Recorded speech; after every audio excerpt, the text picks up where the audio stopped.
Matter and Memory by Henri Bergson. Introduction.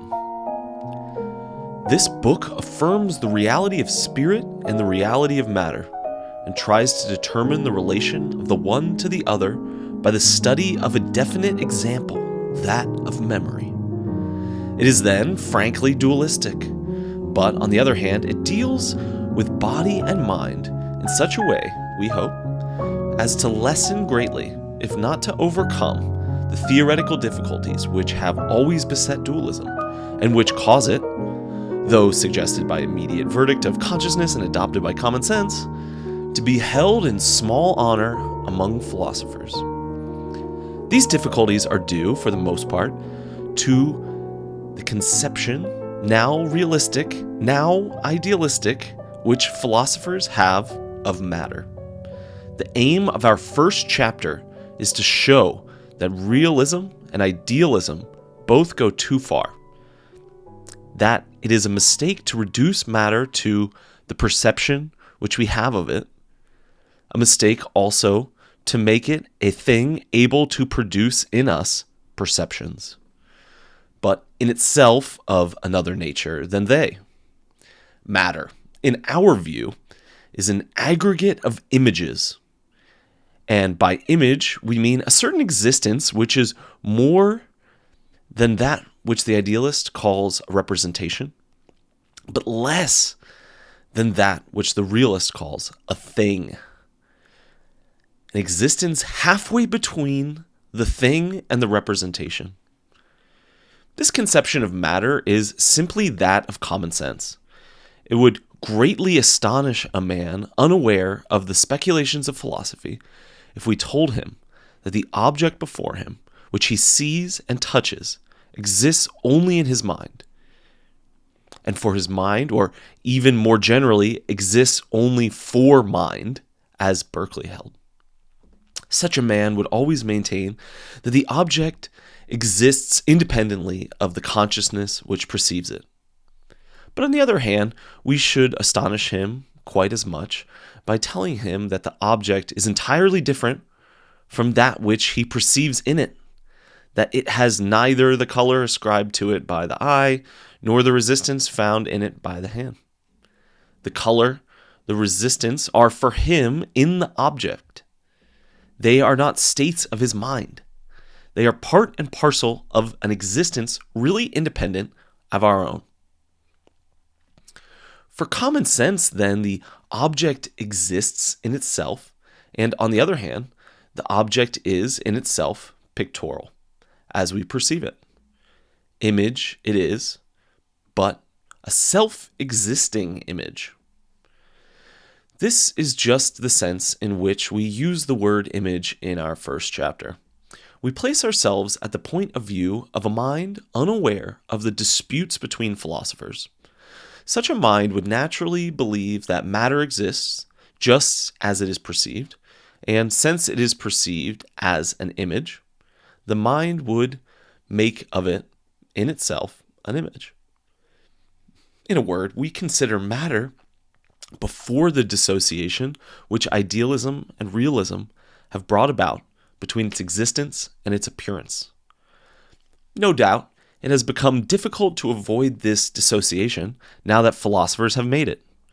To forget it, however, is what we ask of the reader.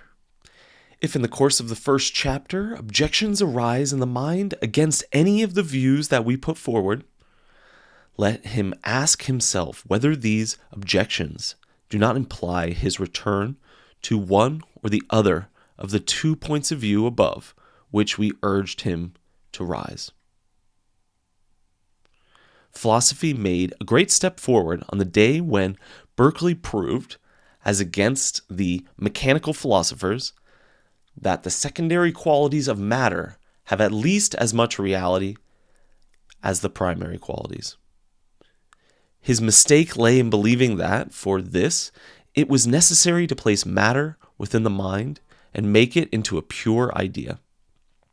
Descartes, no doubt, had put matter too far from us when he made it one with geometrical extensity. But in order to bring it nearer to us, There was no need to go to the point of making it one with our own mind. Because he did go this far, Berkeley was unable to account for the success of physics. And whereas Descartes had set up the mathematical relation between phenomena as their very essence, he was obliged to regard the mathematical order of the universe as a mere accident.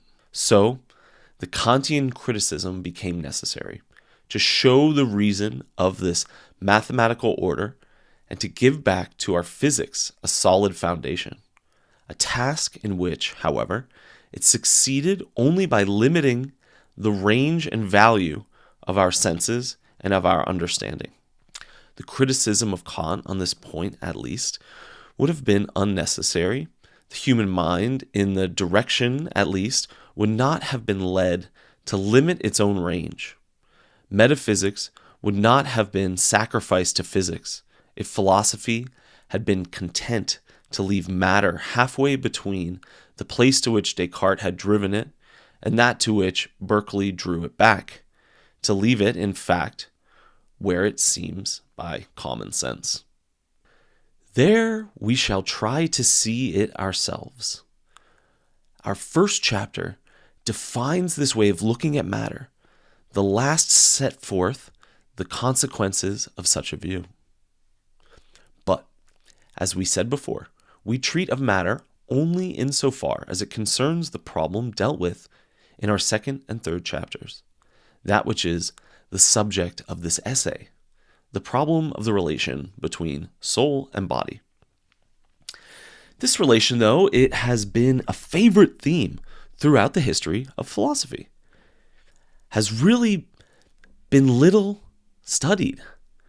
If we leave it on one side, the theories which are content to state the union of soul and body as an irreducible and inexplicable fact, and those which speak vaguely of the body as an instrument of the soul, there remains hardly any other conception of the psychophysiological relation than the hypothesis of epiphenomenalism or that of parallelism, which in practice, I mean in the interpretation of particular facts, both end in the same conclusion. For whether indeed thought is regarded as a mere function of the brain, and the state of consciousness as an epiphenomenon of the state of the brain, or whether mental states and brain states are held to be two versions in two different languages of one and the same original, in either case, it is laid down that we could penetrate into the inside of the brain at work and behold the dance of the atoms which make up the cortex. And if, on the other hand, we possess the key to psychophysiology, we should know every detail of what is going on in the corresponding consciousness. This indeed is what is most commonly maintained by philosophers as well as by men of science. Yet, it would be well to ask whether the facts, when examined without any preconceived ideas, really suggest an hypothesis of this kind. That there is a close connection between a state of consciousness and the brain, we do not dispute. But there is also a close connection between a coat and the nail on which it hangs, for if the nail is pulled out, the coat falls to the ground. Shall we say, then, that the shape of the nail gives us the shape of the coat, or in any way corresponds to it? No more are we entitled to conclude, because the physical fact is hung onto a cerebral state, that there is any parallelism between the two series, psychical and physiological. When philosophy pleads that the theory of parallelism is borne out by the results of positive science, it enters upon an unmistakably vicious circle. For if science interprets connection, which is a fact, as signifying parallelism, which is a hypothesis, and an hypothesis to which it is difficult to attach an intelligible meaning, it does so consciously or unconsciously for reasons of a philosophical order. It is because science has been accustomed by a certain type of philosophy to believe that there is no hypothesis more probable, more in accordance with the interests of scientific inquiry. Now, as soon as we do, indeed, appeal to positive facts for such information as may help us to solve the problem, we find it is memory that we have to deal with. This was to be expected because memory, we shall try to prove in the course of this work, is just the intersection of mind and matter. But we may leave out the reasons here. No one, at any rate, will deny that among all the facts capable of throwing light on the psychological relation, those which concern memory, whether in the normal or in the pathological state, hold a privileged position. Not only is the evidence here extremely abundant, consider the enormous mass of observations collected in regard to the various kinds of aphasia. But nowhere else have anatomy, physiology, and psychology been able to lend each other such valuable aid.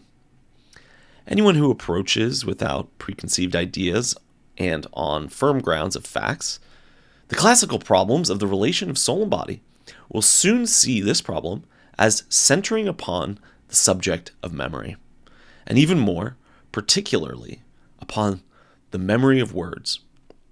It is from this quarter, undoubtedly, that will come the light which will illuminate the obscure parts of the problem. The reader will see how we try to solve it.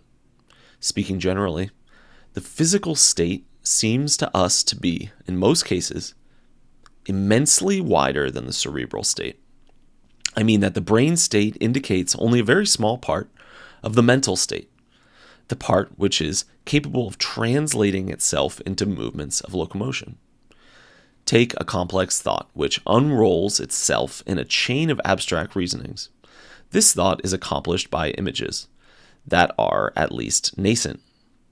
And these images themselves are not pictured in consciousness without some foreshadowing, in the form of a sketch or a tendency of the movements by which these images would be acted or played in space. Would, that is to say, impress particular attitudes upon the body and set free all that they implicitly contain of spatial movement. Now, of all the thought which is unrolling, this, in our view, is what the cerebral state indicates at every moment. He who could penetrate into the interior of a brain and see what is happening there would probably obtain full detail of these sketched out or prepared movements. There is no proof that he would learn anything else. Were he endowed with a superhuman intellect, did he possess the key to psychophysiology, he would know more of what is going on in the corresponding consciousness than we would know of a play from the coming and goings of the actors upon the stage. That is to say, the relation of the mental to the cerebral is not a constant, any more than it is a simple relation. According to the nature of the play that is being acted, the movements of the players tell us more or less about it. Nearly everything, if it is a pantomime, next to nothing, if it is a delicate comedy. Thus, our cerebral state contains more or less of our mental state in the measure that we reel off our psychic life into action or wind it up into pure knowledge. There are, then, in short, diverse tones of mental life, or, in other words, our psychic life may be lived at different heights, now nearer to action, now further removed from it, according to the degree of our attention to life.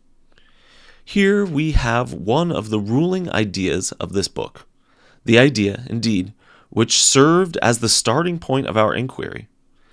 That which is usually held to be a greater complexity of the psychical state appears to us, from our point of view, to be a greater dilation of the whole personality, which, normally narrowed down by action, expands with the unscrewing of the vice in which it had allowed itself to be squeezed, and always, whole and undivided, spreads itself over a wider and wider surface.